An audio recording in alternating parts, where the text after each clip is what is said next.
आदाब दोस्तों, क्या देश में एक बार फिर से कोरोना लॉकडाउन लगने वाला है? क्या मोदी सरकार इसको लेकर के बड़ा फैसला सुनाने वाली है? इसको लेकर के बड़ी खबर सामने आ रही है। चीन में जिस तरह से लगातार कोरोना के केसेस बढ़ते जा रहे हैं, उसके मद्देनजर पूरे देश में फिर से एक बार हाहाकार मच गया है। कोरोना का नया ओमिक्रॉन वेरिएंट आने के बाद भारत के अंदर भी सावधानियां बरती जा रही हैं और इसी के चलते कई अहम फैसले मोदी सरकार की तरफ से लिए गए हैं। और जिस तरह से देश में एक के बाद एक फैसले मोदी सरकार ले रही है, उसके बाद लोगों के मन में अब यह डर है कि अब फिर एक बार देश के अंदर लॉकडाउन लगाया जाएगा। और इसी को लेकर के यह बड़ी खबर आपको हम देने जा रहे हैं। साथ ही साथ दो और बड़ी खबरें आपके सामने रखेंगे। उससे पहले एक छोटी सी रिक्वेस्ट करेंगे, वीडियो को ज्यादा से ज्यादा लाइक करिए, शेयर करिए। अगर आप इस चैनल पर नए हैं तो सब्सक्राइब करके बेल आइकन को जरूर प्रेस कर लीजिए। चीन में कोरोना ने एक बार फिर से हाहाकार मचा रखा है दोस्तों।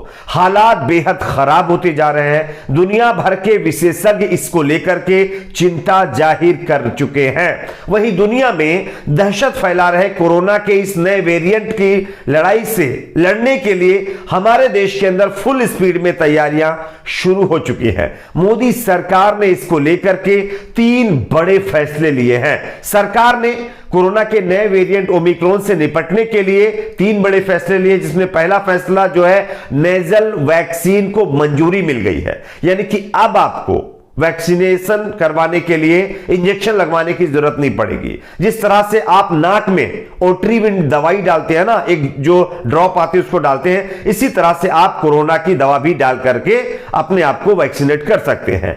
अब नाक के जरिए वैक्सीन दी जाएगी, यह पहला फैसला है। दूसरा फैसला यह है कि 27 जो है दिसंबर को अस्पतालों में ऑल इंडिया मॉक ड्रिल की जाएगी, और ताकि कोरोना से निपटने की जो कैपेसिटी का जो है ट्रायल हो सके, इसके लिए यह कार्यक्रम किया जाएगा। और तीसरा फैसला यह है कि न्यू ईयर पर यानी नए साल पर नई एडवाइजरी जारी की गई है। और इस एडवाइजरी में कहा गया है कि प्राइवेट जो है जो फंक्शन हॉल है या फिर जितने भी फंक्शन हॉल या पार्टी वगैरह है, इसमें स्टेट मतलब जो सरकार को यह आदेश दिया गया है कि ज्यादा लोगों की गैदरिंग नहीं होनी चाहिए, लोगों को ज्यादा इकट्ठा नहीं किया जाना चाहिए। इसके लिए कुछ नियम बनाए जाएं ताकि आने वाले नए कोरोना वेरिएंट से हम लड़ सकें। खैर, देखना होगा कि इस पर लोग कितना सतर्कता बरतते हैं, कितनी सावधानियां करते हैं। लेकिन देश के प्रधानमंत्री नरेंद्र मोदी ने जो है पार्लियामेंट के अंदर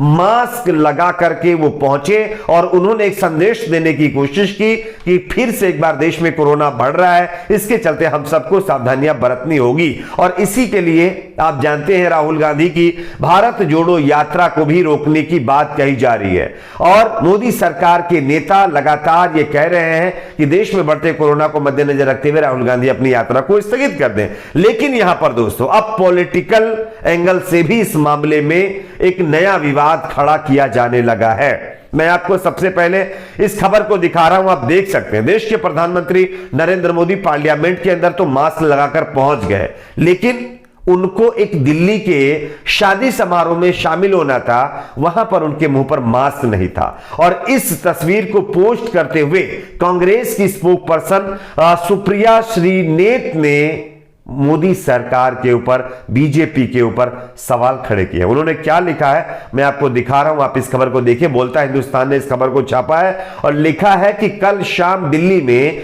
पीएम मोदी और उनके मंत्री एक विवाह समारोह में शामिल हुए। क्या कोरोना शादी ब्याह में नहीं आता? मास्क सिर्फ सदन में पहना जाएगा? यह क्वेश्चन जो है कांग्रेस पार्टी की स्पोक पर्सन सुप्रिया श्रीनेत की तरफ से किया गया है।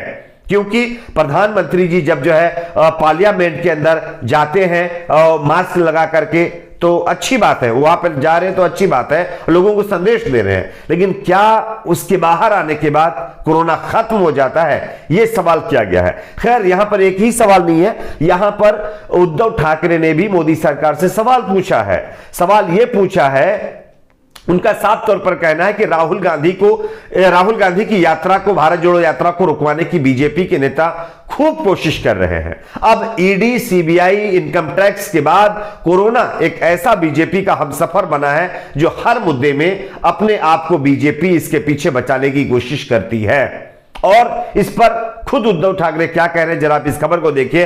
3 साल पहले जब कोरोना ने कहर बरपाया तब पीएम मोदी ही थे जिन्होंने ट्रंप को बुला करके लाखों लोगों को गुजरात में इकट्ठा किया था।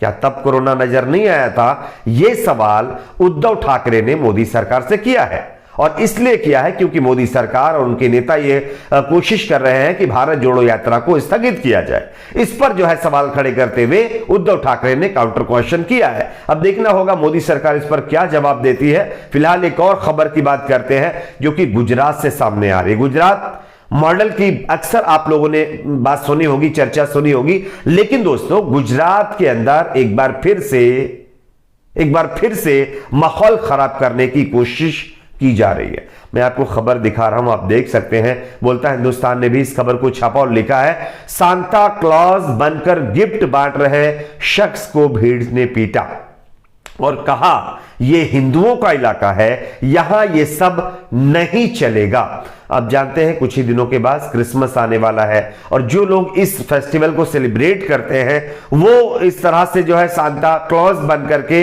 लोगों को गिफ्ट देते हैं या अलग अलग तरह से एंटरटेन करते हैं। लेकिन गुजरात का एक इलाका है जहां पर ये सांता क्लॉज बन करके एक शख्स गिफ्ट जो है लोगों को बांट रहा था, वहां पर कुछ लोगों ने इसको पकड़ लिया और पीट करके ये कहा कि ये हिंदुओं का इलाका है, यहां पर ये सब नहीं चलेगा। अभी तक तो पठान मूवी में दीपिका क्या कपड़े पहनकर डांस कर रही हैं, उसमें किस तरह से डांस किया गया है, किस तरह से क्या चीज का अपमान किया गया, इस पर बहस चल रही थी। लेकिन अब जो है गुजरात में जो है ये नया मामला देखने को मिला है।